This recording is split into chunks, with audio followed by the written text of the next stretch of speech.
todos y gracias a Francisco Linares por aceptar darnos el coloquio del día de hoy. Y déjenme doy una breve reseña sobre sobre su carrera académica del ponente del día de hoy. Francisco Linares nació en Caracas, Venezuela, donde realizó sus estudios de licenciatura en física en la Universidad Simón Bolívar. Posteriormente realizó sus estudios de maestría y doctorado en física por la Universidad de Guanajuato en el Campus León. Para su maestría trabajó en temas de modificaciones de relatividad general en dimensiones extras y soluciones astrofísicas de objetos compactos. En cambio, durante su doctorado trabajó en temas de cosmología, en particular en modelos de materia oscura de campo escalar con potencial tipo acción, estudiando las consecuencias cosmológicas de este modelo en el régimen lineal de la formación de estructura.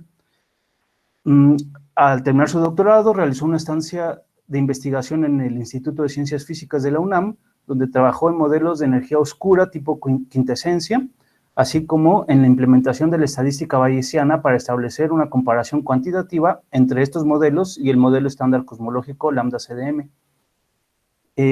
Justo ahora está terminando su primer año de estancia postdoctoral con nosotros en el IFM de la Universidad Michoacana, donde trabajó en modelos cosmológicos en teorías alternativas a relatividad general, tales como gravedad unimodular y gravedad cúbica.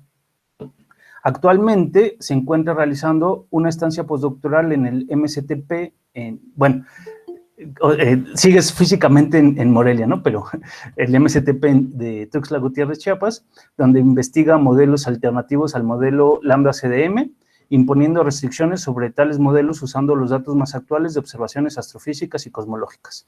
Y bueno, el día de hoy nos va a platicar, nos va a impartir el coloquio titulado Unimodular Gravity and Diffusion Processes in the Dark Sector, a Possible Solution to the H-Knot Tension. Entonces, adelante, Francisco.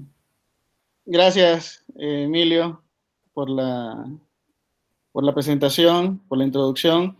Nada más díganme si ven mi pantalla. Bien, está empezando. Yo creo que ahorita... ya vemos tu pantalla.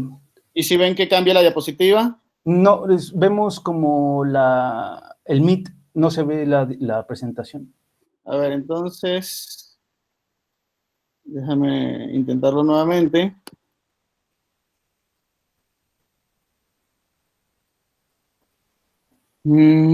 A veces funciona con pantalla completa en vez de solo ventana. Ah, correcto, déjame ver. Ok, entonces igual me confirman. Ajá, ahora ahí se ve, perfecto. ¿Y sí se ve que cambia la diapositiva? Sí. Muy bien, pues muchas gracias por la oportunidad de presentar este trabajo reciente que hice acá en el Instituto de Física y Matemáticas de la Universidad Michoacana de San Nicolás de Hidalgo, en Morelia, en colaboración con el doctor Ulises Nucamendi. Nosotros estamos interesados en general en estudiar modelos en donde haya interacción no gravitacional entre la materia oscura y la energía oscura. En parte de la exploración de este tipo de modelos cosmológicos, nos encontramos con una propuesta que hemos visto en la literatura, ha sido de interés para cierto sector de la comunidad, que es este nuevo framework gravitacional, bueno, no tan nuevo, pero bueno, alternativo, digamos, a la relatividad general, que se conoce como gravedad unimodular, y más aún vimos que al parecer en este tipo de teorías se puede abordar una problemática actual, una problemática de la cosmología moderna, y la que muchos cosmólogos y cosmólogas están muy interesados en entender qué es lo que está pasando, y es lo que se conoce como la tensión en este parámetro H0. Entonces, lo primero que voy a hacer es contarles de qué trata esta tensión en este parámetro, qué es ese parámetro, de dónde sale la tensión, de qué se trata, y posteriormente les contaré cómo este tipo de teorías alternativas a relatividad general parecen dar un camino a modelar realmente observaciones cosmológicas y ser consistentes con el valor de este parámetro H0. Entonces, este es un poco la línea que voy a seguir durante mi charla. Como ya les comenté, lo primero que voy a hacer es darles una introducción a esta controversia, a esto que la gente llama la tensión de H0. Luego, muy brevemente, voy a contarles de qué va esta teoría alterna de gravedad, conocida como gravedad unimodular, y en particular enfocado al hecho de que en estas teorías surge naturalmente la posibilidad de que hayan interacciones en general entre el contenido de materia que hay en el universo, pero como les voy a contar, yo me voy a enfocar en que estas interacciones son posibles única y exclusivamente en estas componentes oscuras del universo y que son las que dominan en la actualidad. Esta interacción entre materia oscura y energía oscura en forma de una constante cosmológica, basados en trabajos previos en la literatura, lo vamos a modelar a través de ciertos modelos fenomenológicos de difusión, es decir, una componente puede tener o sufrir un proceso de difusión y le transfiere esa energía a la otra componente, y esa física que nos da esa fenomenología, como les voy a mostrar, tanto en los resultados numéricos como en la parte del análisis estadístico, parece indicar que sí se puede tener una solución a esta controversia de la tensión de H0. Bueno, entonces no quiero irme directamente a los detalles técnicos, quiero primero empezar con una especie de analogía para entender un poco cuál es el problema que está detrás. Entonces vamos a suponer que tenemos 3 diseños experimentales distintos para estimar o inferir cuál es la velocidad con la que despegó ese avión. Entonces un experimento que es la antena roja solamente puede detectar la radiación de todos los foquitos y todas las luces que pueda tener ese avión, toda la radiación la puede detectar. Entonces esa antena va a tener sus datos, tendrá su modelo para inferir de acuerdo a esos datos cuál es la posición de ese avión a medida que pasa el tiempo, y dentro del modelo estará, por supuesto, como parámetro esa velocidad de despegue, y entonces luego, haciendo un análisis estadístico, puedes inferir cuál es el valor de la velocidad de ese avión al momento de despegar. Otro diseño experimental puede ser uno en que directamente uno tenga la observación de cada instante de tiempo, ir siguiendo, viendo literalmente la posición de ese avión, y entonces así también recolectar los datos de en qué momento, en qué posición estaba ese avión. De nuevo, el modelo para estimar la distancia del avión va a tener como parámetro la velocidad de despegue, entonces también podrá inferir cuál es su valor. Y digamos que otra propuesta experimental más moderna sería una en la que puedas más bien detectar las perturbaciones en el aire debido al avión, y entonces puedas escuchar, puedas inferir su posición nada más por escuchar esas perturbaciones sonoras en el aire, y así estimar la posición del avión. Igual dentro del modelo tienes la velocidad de despegue como parámetro, y entonces puedas inferir también de una tercera manera cuál es esa velocidad de despegue. ¿Cuál es la controversia? Que resulta que cada uno de esos experimentos infieren una velocidad que no son congruentes entre ellas.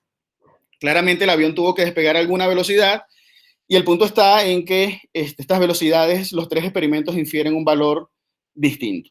Entonces, esto es un poco el problema. Ahora sí, déjenme irme a la problemática tal cual cosmológica. Eso es lo que está ocurriendo, básicamente, si uno quiere inferir cuál es la tasa de expansión del universo al día de hoy. ¿Cuál es la tasa de expansión del universo al día de hoy? Está codificado en este parámetro que se llama H0. Y entonces la tensión que hay en su valor es, siguiendo un poco esa analogía, es el hecho de que diversas observaciones de diferente índole conducen a valores inferidos distintos de este parámetro. Entonces aquí en el eje vertical pueden observar cuánto vale H0 de acuerdo a diversos experimentos, y en el eje horizontal pueden ver que es cómo ha avanzado la precisión en la medición de ese parámetro en los últimos 20 años. Entonces esa antena roja que medía la radiación del avión es en realidad acá estos experimentos que miden las fluctuaciones de temperatura del fondo cósmico de radiación. Y como pueden ver, a medida que van pasando los años, diferentes experimentos van reduciendo la incertidumbre, y estos experimentos de la radiación del fondo cósmico infieren aproximadamente un valor de H0 alrededor de 67.5 en estas unidades de kilómetros sobre segundo sobre megaparsec. Mientras que otro conjunto de observaciones, que es como el telescopio que podía ir siguiendo el avión, aquí son observaciones de un universo más local, son observaciones de cefeidas y supernovas que están cosmológicamente hablando acá a la vuelta de la esquina y las puedes ir infiriendo sus distancias a partir de sus luminosidades. Y entonces es el conjunto de experimentos en azul. Y como pueden ver, a medida que va pasando los años, también se ha ido reduciendo la incertidumbre en esas mediciones y hoy por hoy infieren un valor más alto, aproximadamente 74, 73.9 kilómetros sobre segundo sobre megaparsecs. ¿Ok? Entonces, esta discrepancia que hay en que dos experimentos distintos infieren un valor diferente de la misma cantidad física es lo que se conoce ahora como la tensión de H0. Y ese último experimento que lo puse en verde, que era como detectar las ondas sonoras, es una analogía a que ahora tenemos una nueva manera de estudiar el universo a través de las ondas gravitacionales. Y entonces aquí nada más es el punto de la primera detección de ondas gravitacionales. La incertidumbre es muy grande y entonces al final del día esa observación no nos dice nada. En un trabajo más reciente, del mes pasado de hecho, hacen un análisis de diferentes señales de ondas gravitacionales.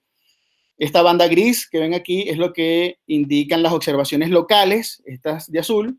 Esta banda como más rosadita es la observación, es el valor inferido de H0 de acuerdo a las observaciones del fondo cósmico de radiación. Y como pueden ver, pues los posteriors, que son las probabilidades a posteriori de cuál es el valor más probable que debería tener H0 dado estas observaciones de ondas gravitacionales, pues aún tienen una incertidumbre muy grande como para realmente ponernos de acuerdo en cuál es el valor preferido de H0. Entonces, esto es lo que está sucediendo. Déjenme volver un momento acá. Estos últimos puntos son un forecast, es decir, una predicción que han hecho en este trabajo como para ver cómo sería con experimentos futuros el valor de H0 en base de nuevo a, con base de nuevo a experimentos locales del Fondo Cósmico de Radiación y de ondas gravitacionales, y pues no da mucha esperanza realmente los resultados en base a con base a este análisis que hacen en este artículo. Entonces, permítanme ir ahora un poco más a los detalles. Por ejemplo, si ya tomo experimentos y les presento experimentos de ejemplo y de los que yo, de hecho, tomé para hacer el análisis con este modelo de gravedad unimodular, las anisotropías del CMB, recuerden que no es más que medir esas fluctuaciones en la radiación emitida en el momento en el que los fotones se desacoplan del resto de la materia ordinaria, cuando el universo tenía aproximadamente 400.000 años, y entonces uno tiene un mapa, digamos, de esas temperaturas. Y aquí les presento cuál es el valor de H0 que se infiere a partir de esa observación del CMB. Con observaciones, esto aquí dice early porque es una observación de un universo temprano, y aquí dice late porque son observaciones basadas en observaciones ya de un universo más local. En particular, aquí les muestro dos de las que yo utilicé en este trabajo. Una son observaciones de cefeidas y también, de hecho, de supernovas, donde pueden estimar las distancias de diferentes objetos en el universo local a partir de las luminosidades de cefeidas y supernovas. Y otra fuente de observaciones es de cuasares, que sufren la luz que emiten esos cuasares, pasan cerca de objetos masivos que por el efecto del lente gravitacional entonces forman este tipo de imágenes. Es decir, aquí por ejemplo no estamos viendo 4 objetos distintos, más bien estamos viendo 4 imágenes de un mismo objeto que está detrás de esta fuente que sirve como de lente. Y entonces a partir de estas observaciones uno también puede estimar cuál es la distancia de estos objetos, y aquí les presento cuáles son esos dos valores de Schuss, que es este que tiene que ver con cefeidas, y esta colaboración que se llama Holy Cow, que tiene que ver precisamente con las mediciones de estos cuasares, ¿no? Entonces, si se dan cuenta, este valor difiere claramente de este valor, y para tener una medida que cuantifique cuánto difieren estos dos valores, entonces uno puede calcular esa tensión con esta expresión que tenemos acá, que básicamente es una diferencia de los valores medios entre la raíz cuadrada de los cuadrados de las desviaciones estándares.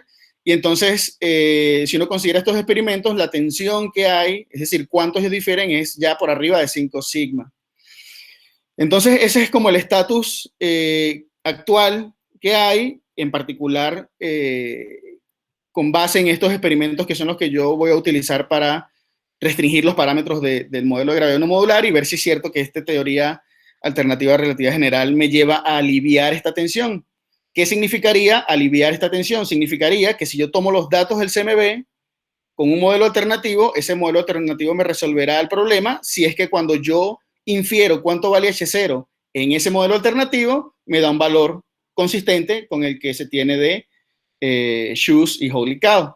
Ustedes se podrán preguntar, bueno, ¿y por qué no al revés? ¿Por qué no un modelo en el que estos valores más bien coincidan con el CMB? Efectivamente, también puede ser, y son dos de las vertientes que la gente ha tomado, y lo llaman de hecho ya como soluciones al problema de H0 con base en el universo temprano, es decir, que el H0 sea consistente con el que se infiere el CMB, o otro tipo de soluciones a esta controversia es modificando más bien el universo tardío, y es el que de hecho este tipo de modelos de gravedad modular han mostrado que parece ser que sí, y es lo que yo aquí también les voy a mostrar como resultados. Más a los detalles. Como se pudieron haber a lo mejor dado cuenta ya, el plato principal, digamos, de aquí se llama distancias. Se llama inferir distancias cosmológicas, se llama tener la capacidad no solo instrumental, sino teórica, de tener un modelo que me permita estimar las distancias de objetos muy lejanos en el universo. Y resulta que dentro de esa distancia va a haber un modelo cosmológico. Entonces, por ejemplo, acá en observaciones del CMB, estos son dos parámetros que se infieren de las observaciones.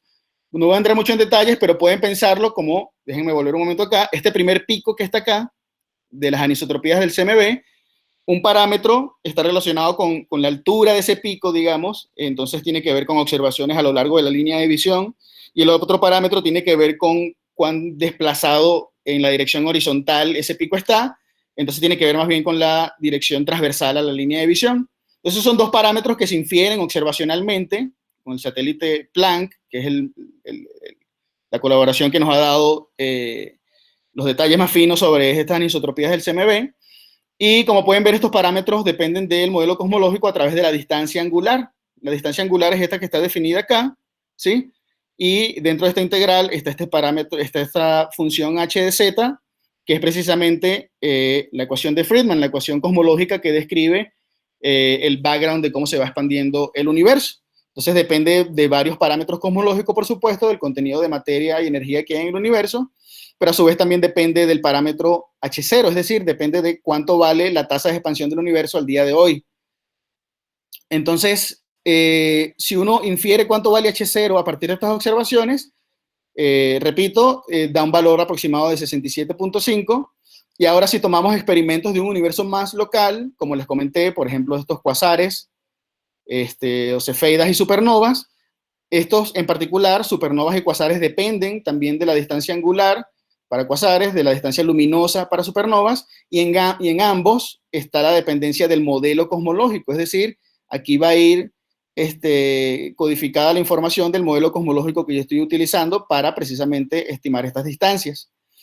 Las cefeidas, como están muy cerca, cosmológicamente hablando, básicamente lo único que tenemos que hacer es inferir esas distancias a partir de esas luminosidades.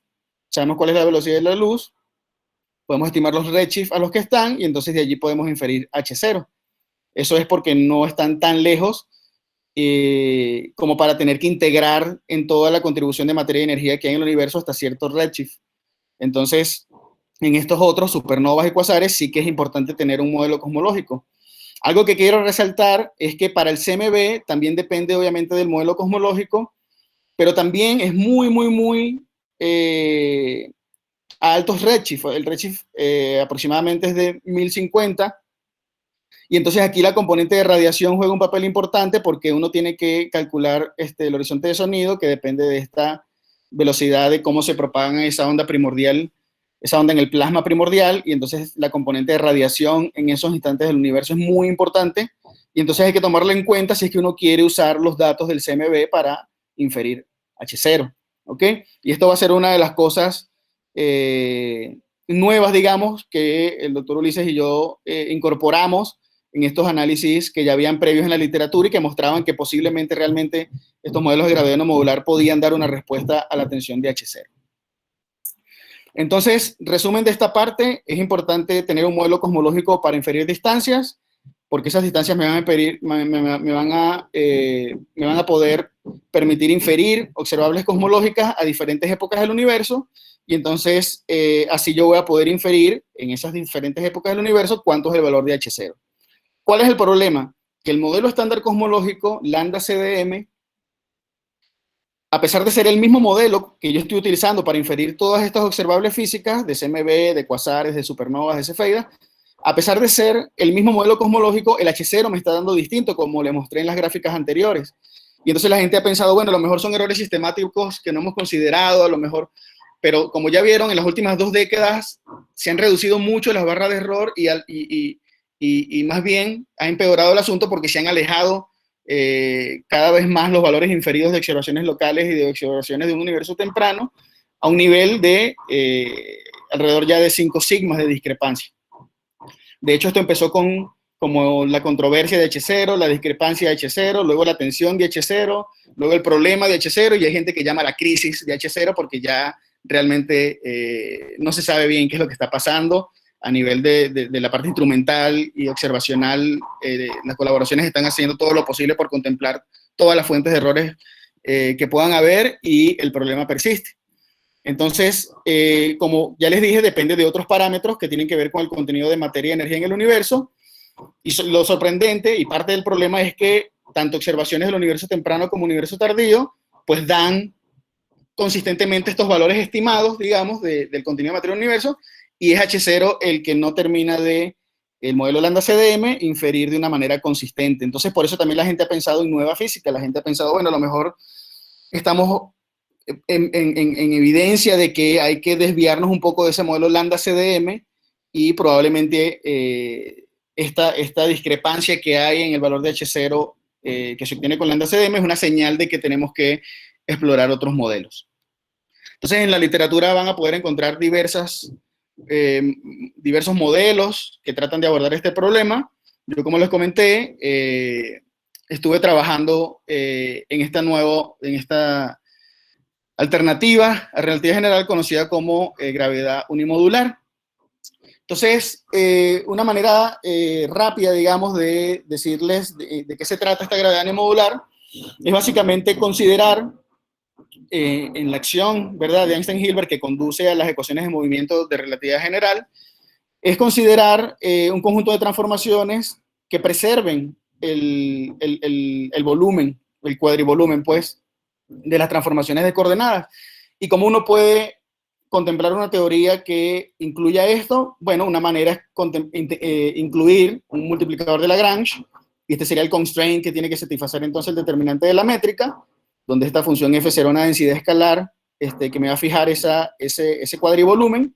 Y entonces cuando uno pues hace las variaciones, todo como mecánica clásica, ¿verdad?, mecánica analítica, uno hace las variaciones de la acción para encontrar las ecuaciones de movimiento. Cuando uno lo hace para esta acción, que incluye este multiplicador de Lagrange, uno encuentra algo que es muy parecido pues a las ecuaciones de Einstein normalmente. Pero no se dejen confundir, este término de acá no es un lambda de constante cosmológica.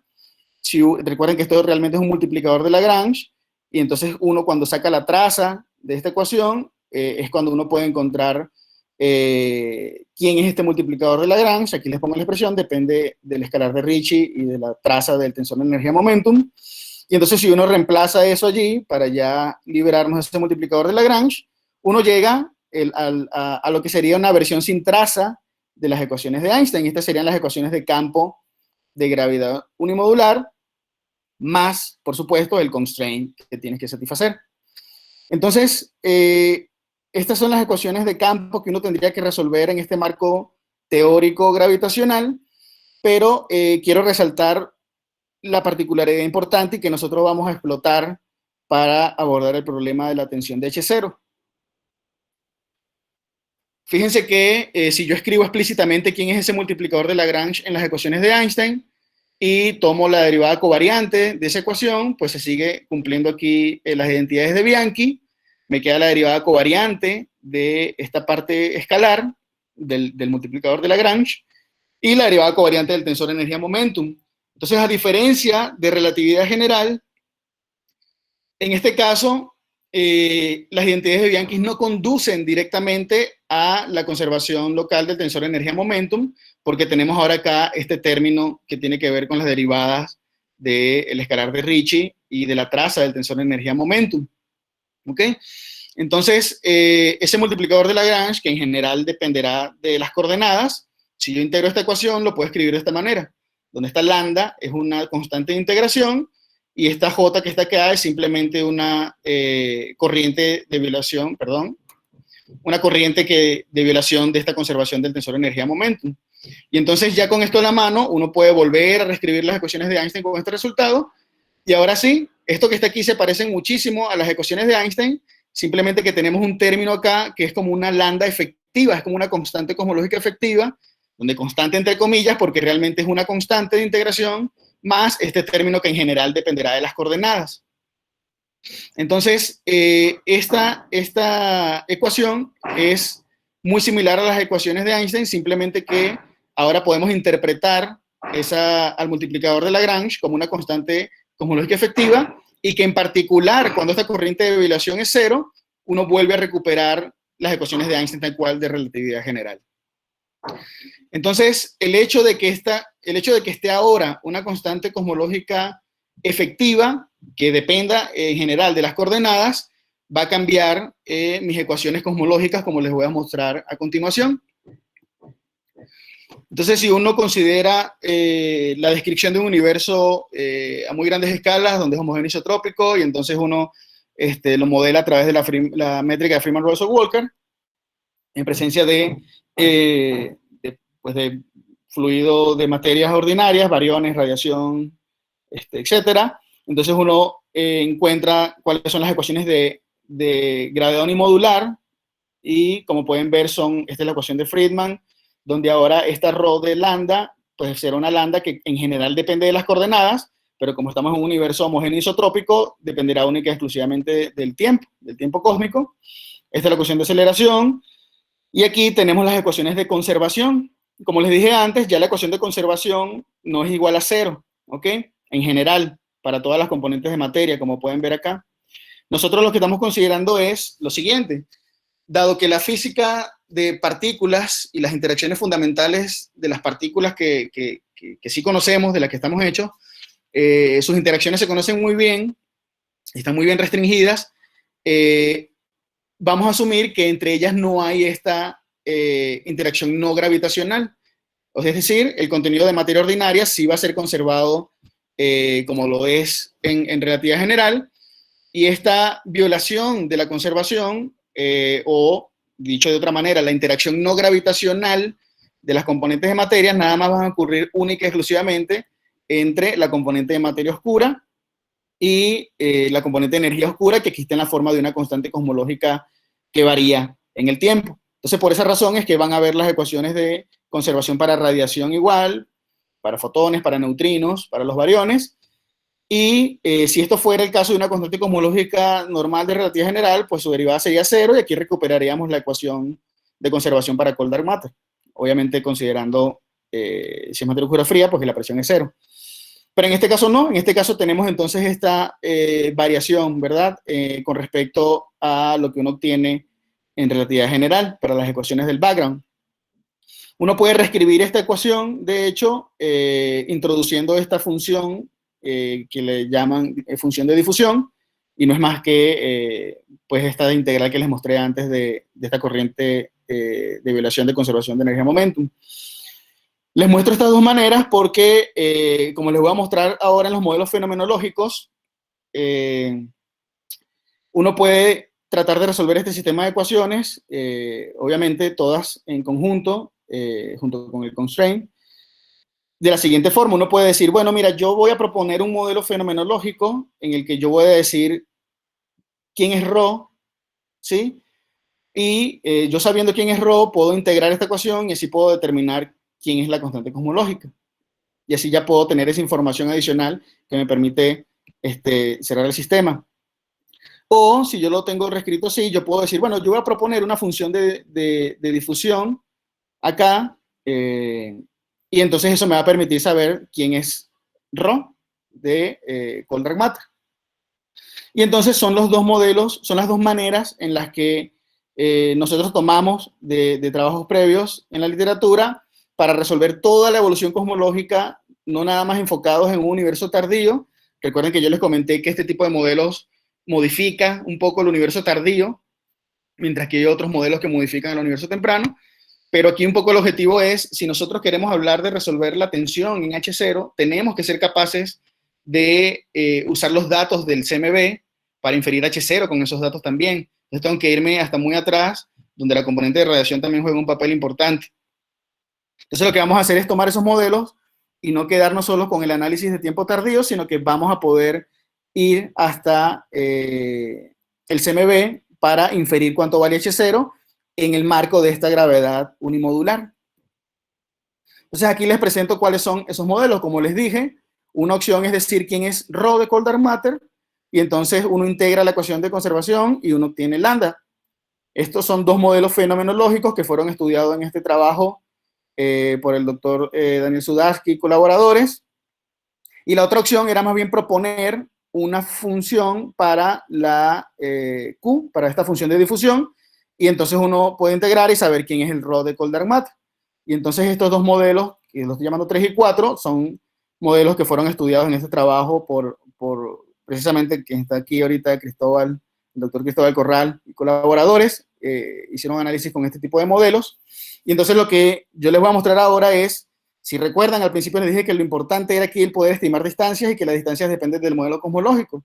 Entonces en lambda CDM uno tiene la ecuación de Friedman encriptada allí en el cálculo de las distancias y por lo tanto en el cálculo de las observables físicas.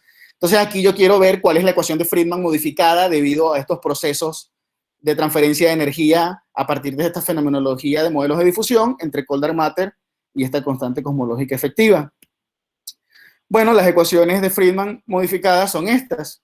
Para el caso en el que tengo el modelo, bueno, cada uno de esos 4 modelos, aquí les estoy escribiendo cuál es la ecuación de Friedman que entraría en esos cálculos de la distancia que les mostré anteriormente y por lo tanto entrarían en el cálculo de las diferentes observables físicas relacionadas a cada una de las observaciones.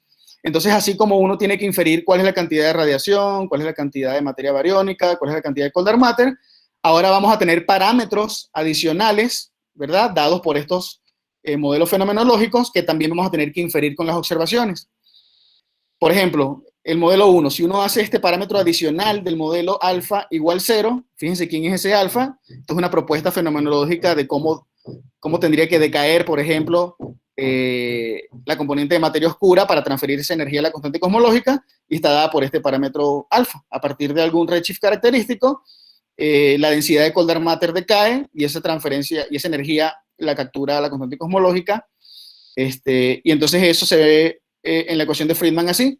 Si uno hace ese alfa 0, uno recupera tal cual la ecuación de Friedman. Y de hecho, para cada uno de todos estos modelos, si uno hace los parámetros adicionales igual a 0, uno recupera lo estándar del modelo lambda CDM. Entonces, en ese sentido, estamos hablando aquí de que tenemos modelos anidados en ese sentido, de que el espacio de parámetros que tenemos ahora va a ser más grande y que cuando yo apague esos parámetros adicionales del modelo alternativo, voy a volver a recuperar lo que obtengo de relatividad general y de lambda CDM normalmente. Entonces, la idea aquí, ¿cómo es que esto pretende resolver el problema de H0? Bueno, es que vamos a tener ahora parámetros adicionales. Ya sabemos que cuando yo borro estos parámetros adicionales, recupero lambda CDM y ya les mostré cuál es el problema que me da lambda CDM. Me da un H0 distinto, si yo lo calculo con CMB, a el H0 que obtengo si lo calculo con observaciones locales.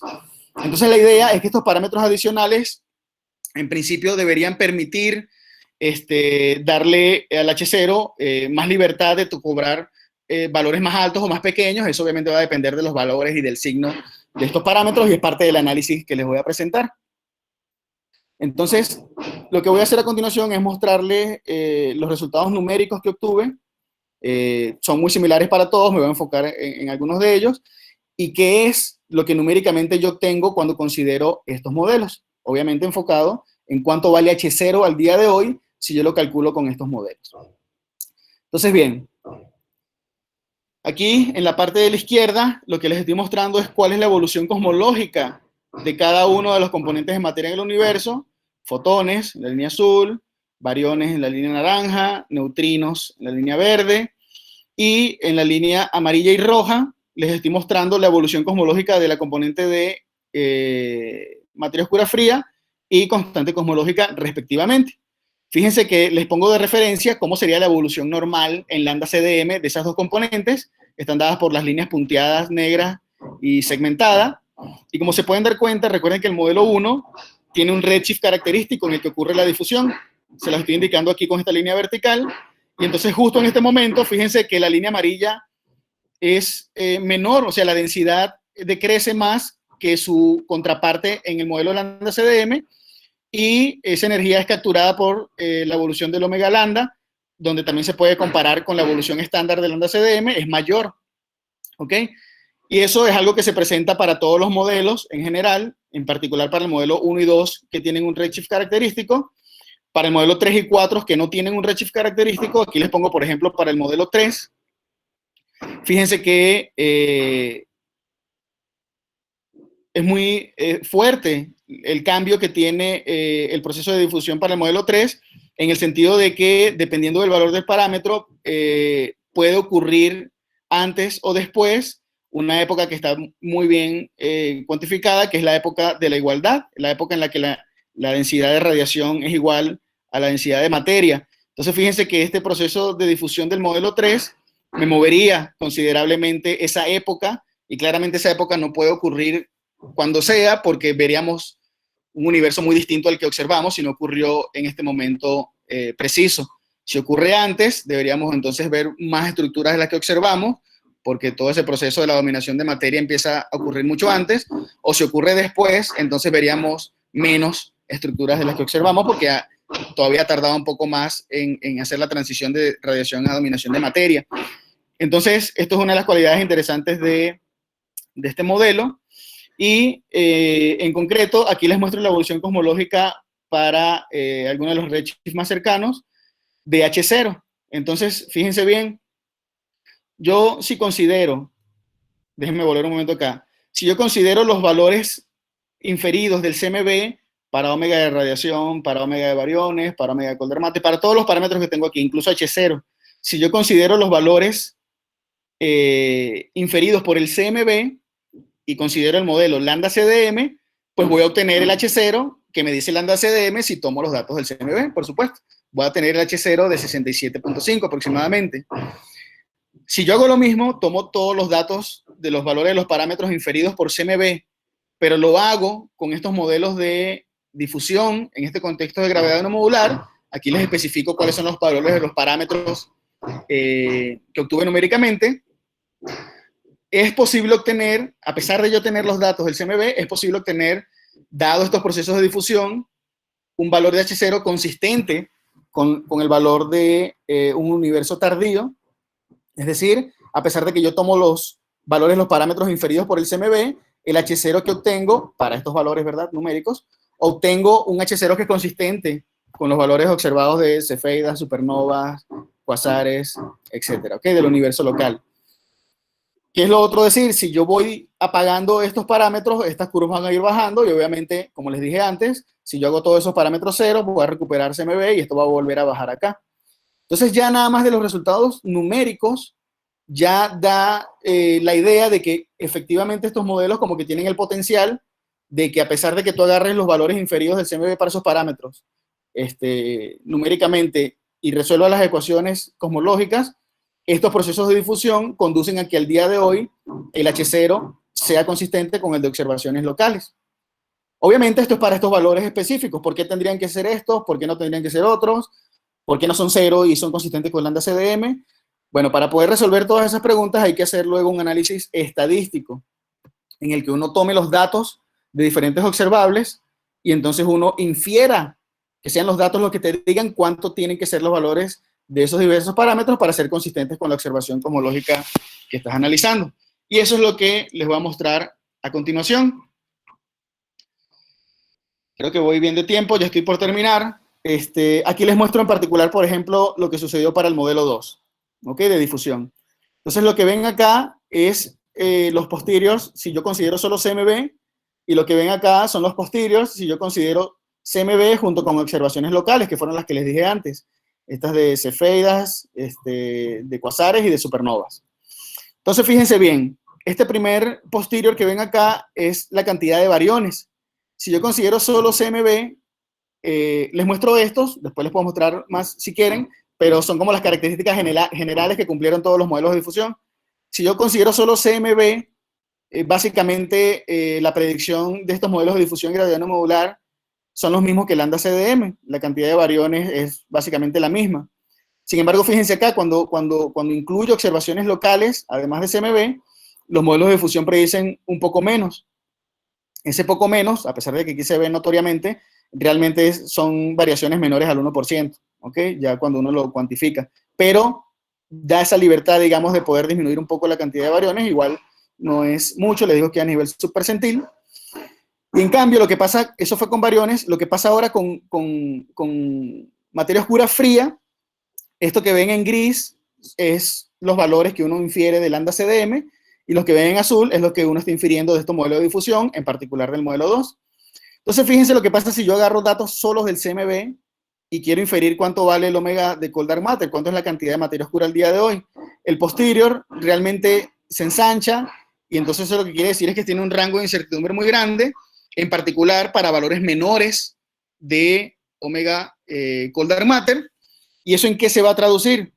Si se dan cuenta, fíjense aquí, esta manchita gris que está acá, me está diciendo cuál es el rango en el espacio de parámetros válidos para valores de H0 combinado con valores de materia oscura fría. Entonces, ya en lambda CDM, el hecho de que posterior esté así inclinado hacia abajo de izquierda a derecha, quiere decir que estos dos parámetros están anticorrelacionados. ¿Qué significa eso? Que mientras yo tenga más H0, tengo menos cold dark matter. Y viceversa, si tengo más cold dark matter, tengo menos H0. Eso quiere decir que estén correlacionados. Entonces, fíjense lo que hacen estos modelos de difusión en gravedad no modular. Lo que hacen es acentuar más esa anticorrelación, y dado que entonces le da más cabida a valores más pequeños de cold dark matter, la anticorrelación que va a hacer me va a conducir a valores más altos de H0. Y es también lo que se ve acá. Este es el posterior unidimensional para H0. Aquí está lo que uno obtiene con lambda CDM, 67 punto tantos, y con el modelo de difusión lo que hace es que da cabida a que tengas un rango más amplio de valores de H0. Estos dos últimos son básicamente los posteriors de los parámetros adicionales. Entonces, son muy pequeños, pueden ser consistentes con cero, pero aunque sean muy pequeños, son no nulos y dan la posibilidad o dan la brecha de que estos valores de omega cold dark matter sean más pequeños por el proceso de difusión precisamente, y eso conduce entonces a incrementar los valores posibles obtenidos de H0 consistentes con observaciones del CMB. Hasta este nivel no es del todo adecuado, vaya, o esperado, o lo deseado, decir que resuelve el problema, porque en realidad lo que estás haciendo es ensanchando la incertidumbre. Entonces, lo ideal es que hubiese habido un shift del posterior a valores más altos. Bueno, justamente eso es lo que ocurre cuando uno introduce observaciones locales. Fíjense lo que pasa con el omega de cold dark matter. Ya no se ve todo ensanchado ese posterior, sino que ya hay un valor preferido para menor cantidad de cold dark matter, y eso va a conducir a un valor preciso más alto de H0. Entonces, efectivamente, ya cuando uno contempla la combinación de observaciones de CMB con observaciones locales, efectivamente estos modelos de difusión, les muestro ahorita el modelo 2, conducen a un desplazamiento del posterior que es consistente con que los valores todos inferidos de CMB y de observaciones locales sea de 72.9, 73 aproximadamente. Fíjense una cosa, aquí yo estoy considerando también los posteriores de nuevo con lambda CDM para poder comparar. Entonces, fíjense lo que pasa con lambda CDM. Si uno dice, bueno, lambda CDM por un lado con CMB me dice 60 y tantos. Lambda CDM con observaciones locales me dice 70 y tantos. La tensión esta que les mostré de 5 sigma, alrededor de 5 sigma. ¿Qué pasa si yo combino CMB con locales? ¿Qué me dice lambda CDM? Me sigue diciendo 60 y tantos. De hecho, incrementa muy poquito nada más. Si aquí es 67.5, a lo mejor aquí va a ser 67.8, 67.9. Es decir, ante la combinación de CMB con locales, lambda CDM me sigue diciendo es el valor inferido de CMB. Y eso es distinto a lo que me está dando la gravedad unimodular. La gravedad unimodular me está diciendo, no, mira, estos parámetros que yo estoy infiriendo aquí también sus posteriores, son tales que me permiten inferir un valor de H0 que es consistente con observaciones locales, a pesar de estar incluyendo las observaciones del CMB. Denme un segundo que se me va a apagar la laptop.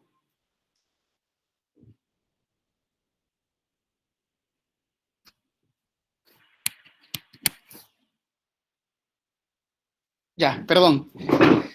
Ok, para el modelo 3 ocurre algo también similar.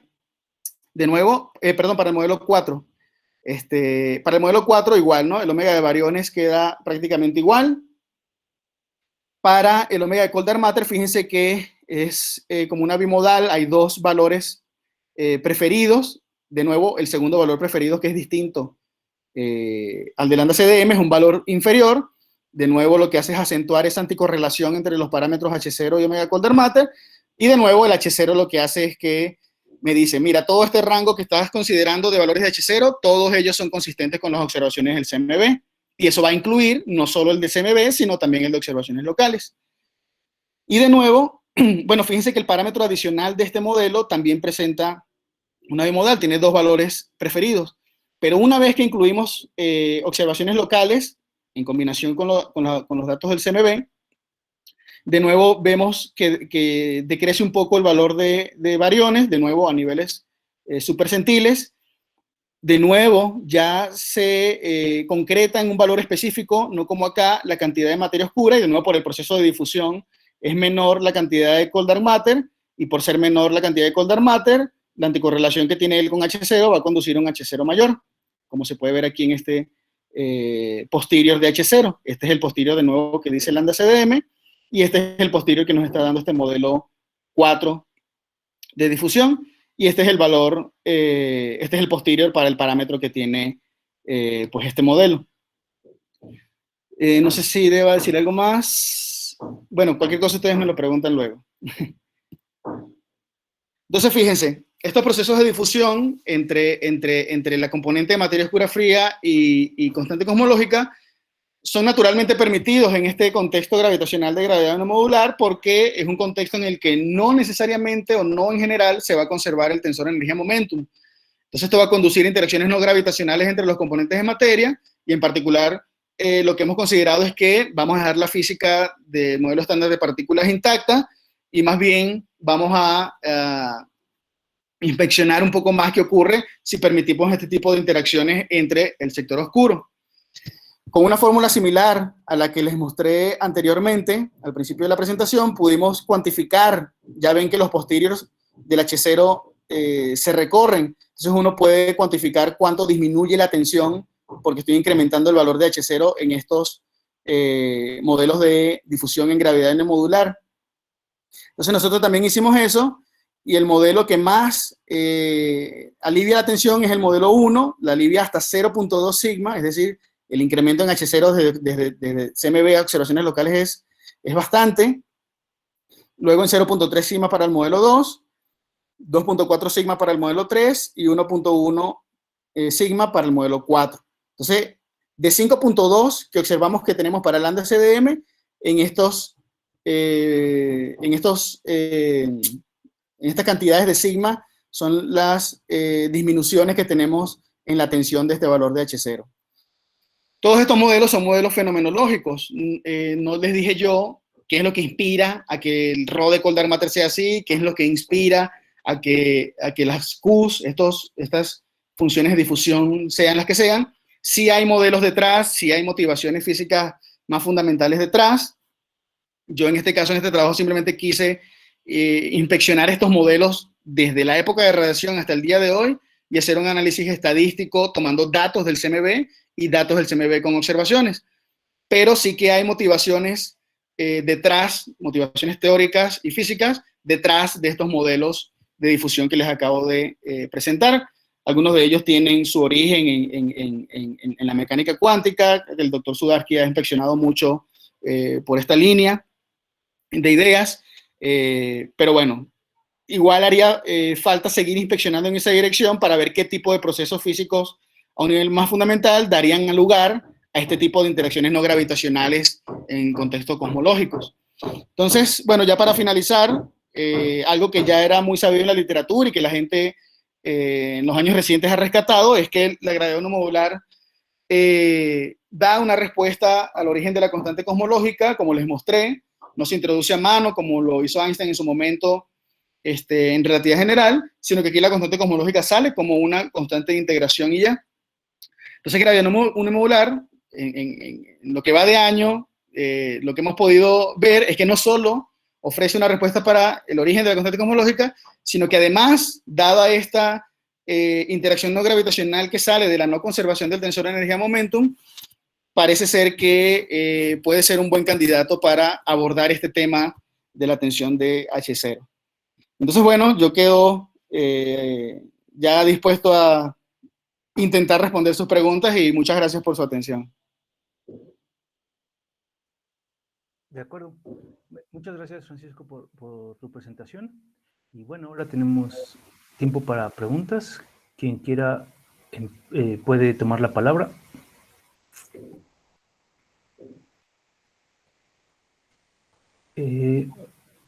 Ok, bueno, mientras alguien se anima. Yo tengo una duda un poco tonta. Esto de difusión entre los dos sectores oscuros. Sí.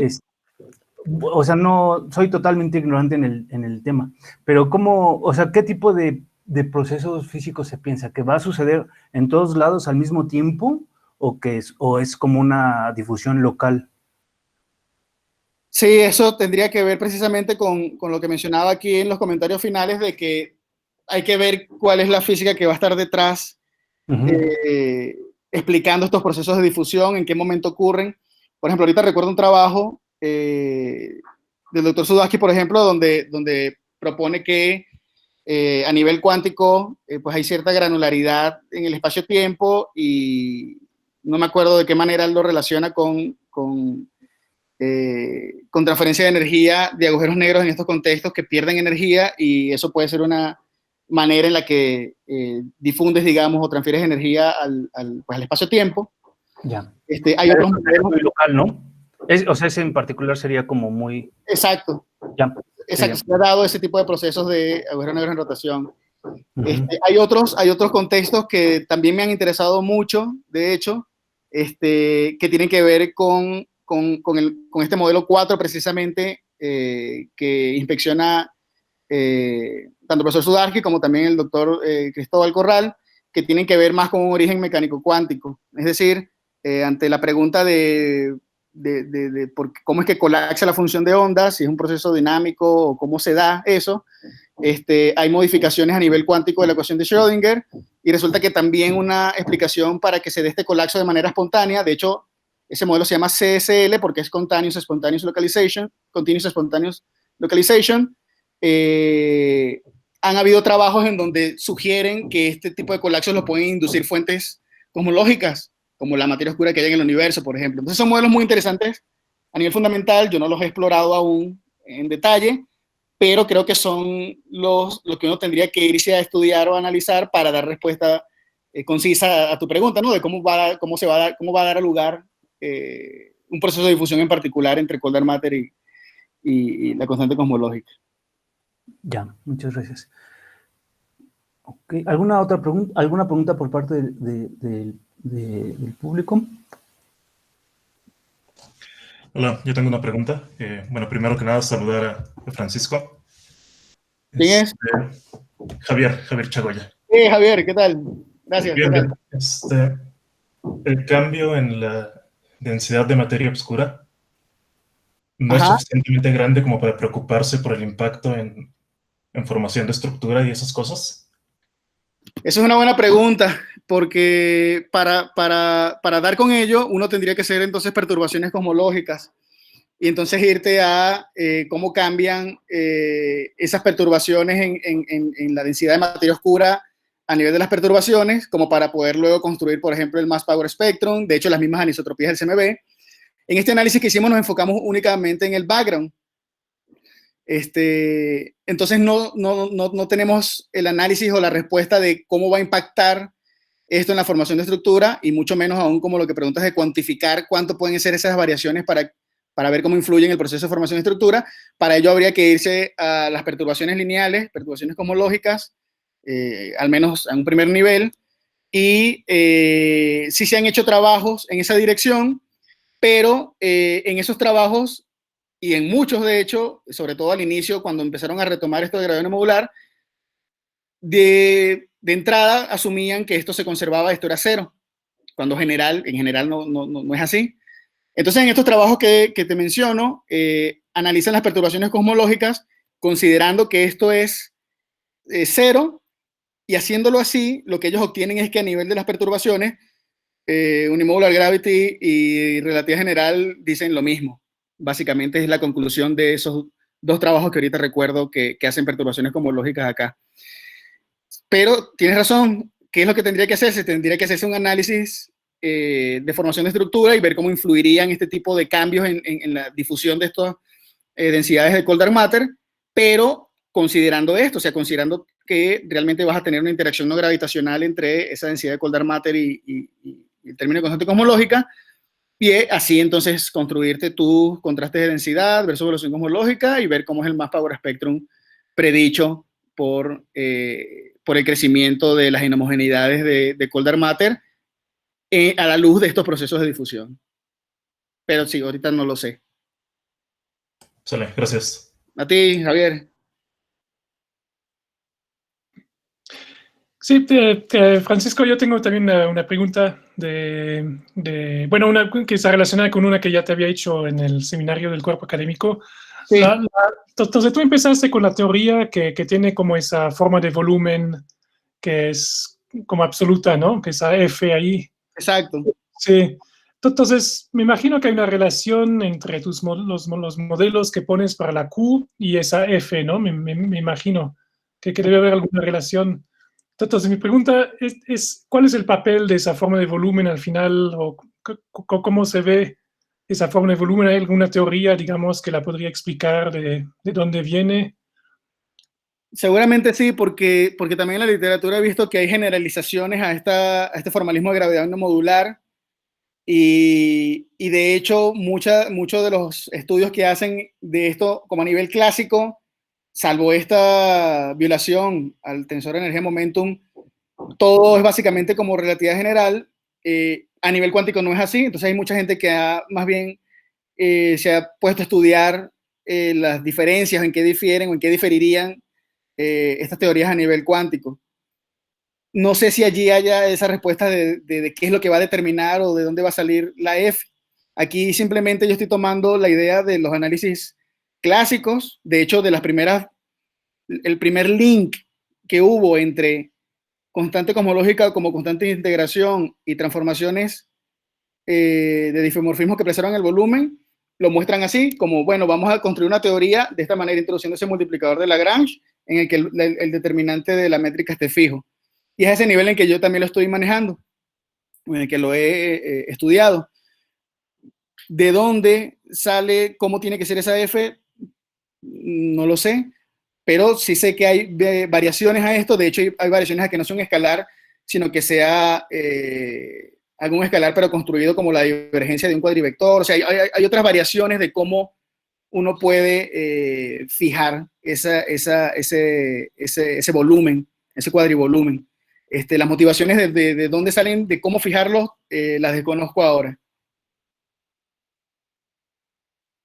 Gracias. Sí, a ti, Olivier. De acuerdo. Bueno, ¿habría chance para alguna otra pregunta? Y si no hay más preguntas, entonces no nos queda más que volverte a agradecer, Francisco, por tu presentación. No, a ustedes. Y